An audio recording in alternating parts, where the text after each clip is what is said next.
अरे क्या सिर्फ लड़ाई करना ही जिहाद है? जिहाद बहुत सारे प्रकार के होते हैं। तू गरीब है, फल बेचता है ना, तो फल में गंदगी करके बेच, इससे उन लोगों का धर्म खराब होगा। ये भी तो जिहाद है ना, ये तो तू कर ही सकता है। चल रख।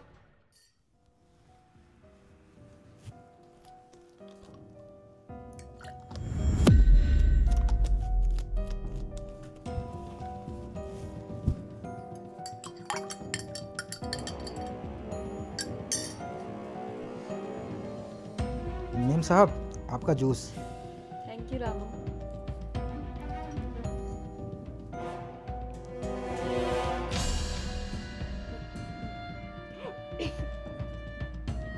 मेम साहब, अरे बाबा क्या हुआ? पता नहीं, 3-4 दिन से ना तबीयत ठीक नहीं लग रही। कुछ भी खाती हूँ ना तो उल्टी हो जाती है। दिन में तो 3-4 बार उल्टी आ जाती है। अरे तो मुझे पहले बताना था कि तुम्हारी तबीयत खराब है। चलो डॉक्टर के पास चलते हैं। हाँ, मैं तुम्हें बोलने वाली थी, चलो। अरे क्या सिर्फ लड़ाई करना ही जिहाद है? जिहाद बहुत सारे प्रकार के होते हैं। तू गरीब है, फल बेचता है ना, तो फल में गंदगी करके बेच, इससे उन लोगों का धर्म खराब होगा। ये भी तो जिहाद है ना, ये तो तू कर ही सकता है। चल रख। मौलवी साहब, आपने जो मुझे मदरसे में पढ़ाया था, लिखाया था, मैंने वैसे ही किया। उनके खाने में, उनके पीने में, उनके जूस में पेशाब मिला दिया। वो लोग बीमार होने लगे हैं, हॉस्पिटल तक पहुंच गए हैं। कहीं मैं पकड़ा जाऊंगा तो, मुझे पुलिस ले गई तो? तुम्हारे जैसे लोग हैं हमारे कौम के गद्दार, जो हर छोटी छोटी बातों पे डरते रहते हैं। अरे तुमसे अच्छे तो वो लोग हैं जो बम बांध के फट जाते हैं। किसके लिए? उस ऊपर वाले के लिए, क्योंकि उनको पता है जन्नत मिलेगा। यहाँ क्या है? यहाँ तो कुछ भी नहीं है, लेकिन ऊपर तुम्हें सब कुछ मिलेगा। ये लोग जो रोटी में थूकते हैं, वो क्यों थूकते हैं? क्योंकि उनको पता होता है कि वहाँ पे जो खाने वाला है वो हिंदू आ रहा है, वो अपने भगवान की पूजा करेगा, और तुम उसको गंदा गंदा खाना खिलाओगे तो भगवान तो उसकी सुनेगा नहीं। इसीलिए तो हम करते हैं।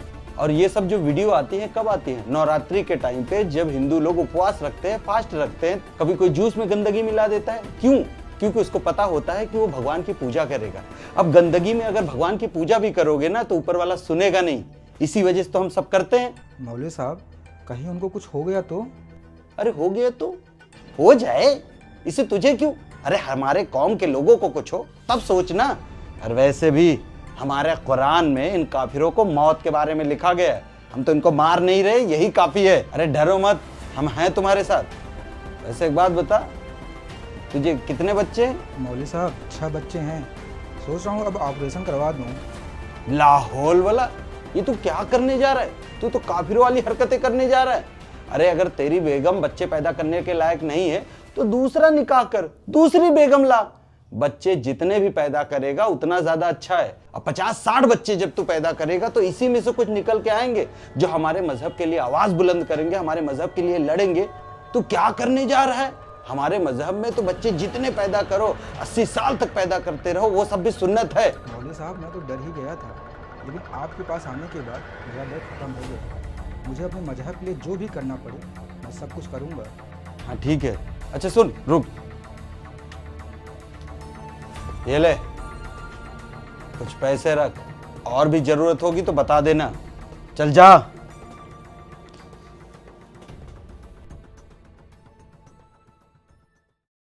ये लो, दवा खा लो। अरे बाबा, मैं दवा नहीं खा सकती। दवा खाऊंगी तो मेरा व्रत टूट जाएगा। और तुम दवा नहीं खाओगी तो ठीक नहीं होगी, इसलिए बोल रहा हूँ खा लो। अच्छा सुनो, मेरी रिपोर्ट आने वाली है ना, अगर उसमें कुछ ज़्यादा दिक्कत होगी तो मैं दवा खा लूँगी। ठीक है, मैं डॉक्टर साहब को कॉल करके आता हूँ। हेलो डॉक्टर साहब। जी हाँ, बोलिए। मेरी बीवी की रिपोर्ट आ गई क्या? जी हाँ, आ गई है। आपकी बीवी कुछ गंदा खाती है क्या? गंदा मतलब डॉक्टर साहब? आपकी बीवी के ब्लड में यूरिन पाया गया है। नहीं डॉक्टर साहब, ऐसा तो कुछ भी नहीं। ब्लड में पेशाब पाया गया है। ऐसे कैसे हो सकता है डॉक्टर साहब? सुनो, तुम कुछ गंदगी खाती हो क्या? गंदगी मतलब?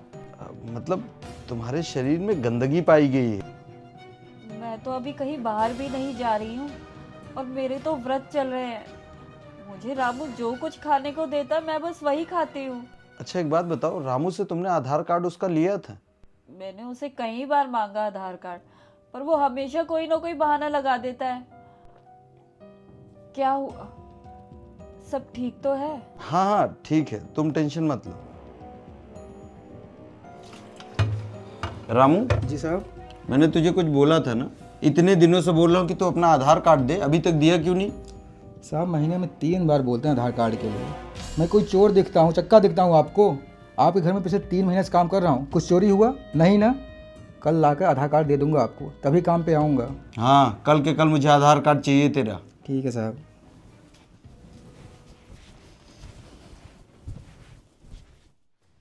अब यहाँ क्या करने आया है? मौलवी साहब, आपसे कितनी बार बोला मेरा आधार कार्ड बनवा दीजिए। वो लोग आधार कार्ड मांग रहे हैं, अगर उनको आधार कार्ड नहीं दिया तो मैं पकड़ा जाऊंगा। तुम्हारे जैसे बुजदिल हमारे कौम के किसी काम नहीं आ सकते। डरपोक और डरपोक। और हाँ, रही आधार कार्ड की बात, तो बनवा के रखे हैं। बता किस नाम से चाहिए? नवीन, सिंटू, शिवांगी, विपिन सिंह, विनोद सिंह, बता किस नाम से आधार कार्ड चाहिए बता। रामू। हाँ ये रहा, बनवा के रखा हूँ, रामू ले। मौलवी साहब, आप इतने आधार कार्ड बनवाते कहाँ से हैं? बनवाते कहाँ से? तुझे क्या लगता है हम लोगों को समझने वाले यहाँ के हिंदू लोग सिर्फ 1 से 2% हैं, वही हमें समझ पाते हैं, लेकिन बाकी सब तो हम लोगों को सपोर्ट करते हैं ना। अब रोहिंग्या मुसलमान अगर आया है इस देश में तो लोगों ने आंसू बहाया है कि उनके पास रहने का कोई घर नहीं है, जगह नहीं है। अब उनके लिए आधार कार्ड भी बन चुका है, राशन कार्ड भी बन चुका है, फ्री में राशन मिल रहा है, खाने को मिल रहा है। अब बांग्लादेश से लोग क्यों भाग के आ रहे हैं? यहाँ पे राशन खाना सब कुछ मिल रहा है, यहाँ पे उनको बसा कौन रहा है? यही हिंदू लोग ही। लेकिन हिंदू ना समझ है, हम लोग तो समझदार हैं। हम उनका वेलकम क्यों कर रहे हैं? ताकि इस हिंदुस्तान में आएंगे, जनसंख्या बढ़ाएंगे, तभी तो हम लोगों का मकसद कामयाब होगा।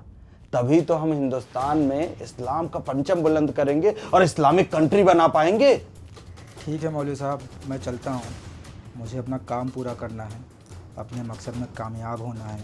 हाँ जा, जन्नत नसीब होगा तू। और हाँ, हम तुझे जन्नत में मिलेंगे 72 हूरों के साथ।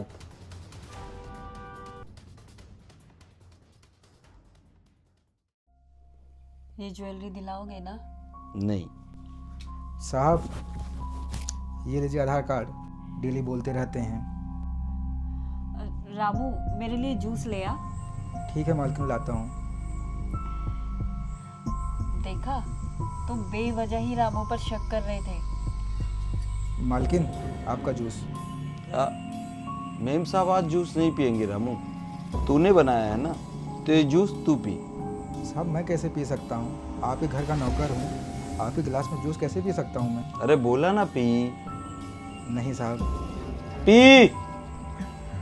ऐसे बीमार मानसिकता वाले के साथ क्या करना चाहिए, कमेंट बॉक्स में अपनी राय ज़रूर दें और हमारी टीम को सपोर्ट ज़रूर करें, क्योंकि ऐसी वीडियो हम इसलिए ला रहे हैं ताकि समाज की हकीकत पता चले, क्यों हो रहा है, कैसे हो रहा है, कौन उनके दिमाग में ये सब डाल रहा है।